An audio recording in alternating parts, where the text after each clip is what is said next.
আয়তনে ৪,০০০ বর্গ কিলোমিটারের একটু বেশি, জনসংখ্যাও ৬ লাখের আশপাশে, বিশ্ব মানচিত্রে ছোট এক দেশ।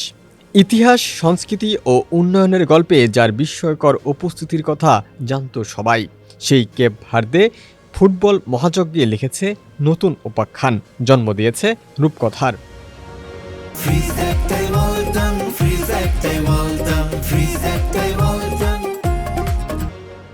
বিশ্বকাপ ইতিহাসের ক্ষুদ্রতম দেশ হিসেবে নক আউট পর্বে কেপ ভার্দে।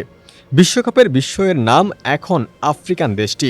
টানা ৩ ড্রয়ে ৩ পয়েন্ট নিয়ে গ্রুপ এইচে দ্বিতীয় হয়ে উত্তর আমেরিকা বিশ্বকাপের শেষ ৩২-এ কেপ ভার্দে, যেখানে তাদের প্রতিপক্ষ লিওনেল মেসির আর্জেন্টিনা।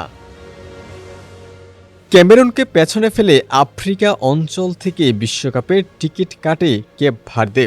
গোলরক্ষক বুজিনহার অবিশ্বাস্য পারফরম্যান্সে বিশ্ব আসরের প্রথম ম্যাচে ২০১০ সালের চ্যাম্পিয়ন স্পেনকে রুখে দিয়ে স্বপ্নের যাত্রা শুরু হয় দেশটির। দ্বিতীয় ম্যাচে দুইবারের বিশ্ব চ্যাম্পিয়ন উরুগুয়ের সঙ্গে করে ২-২ গোলে ড্র, আর শনিবার রুখে দেয় এশিয়ার শক্তি সৌদি আরবকে।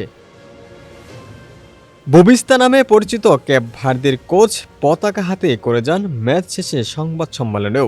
রূপকথার মতো এই সাফল্য রাতারাতি ও আচমকা ধরা দেয়নি, বরং কঠোর পরিশ্রম, শৃঙ্খলা এবং চাপের মুখে ভেঙে না পড়ার দৃঢ় সংকল্পের ওপর ভিত্তি করেই অর্জিত হয়েছে বলে জানান ব্রিত।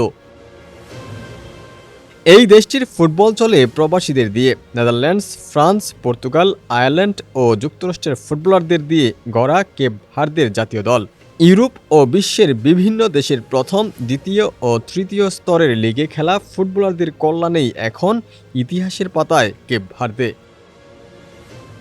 টেক্সট রিপোর্ট, সমকাল।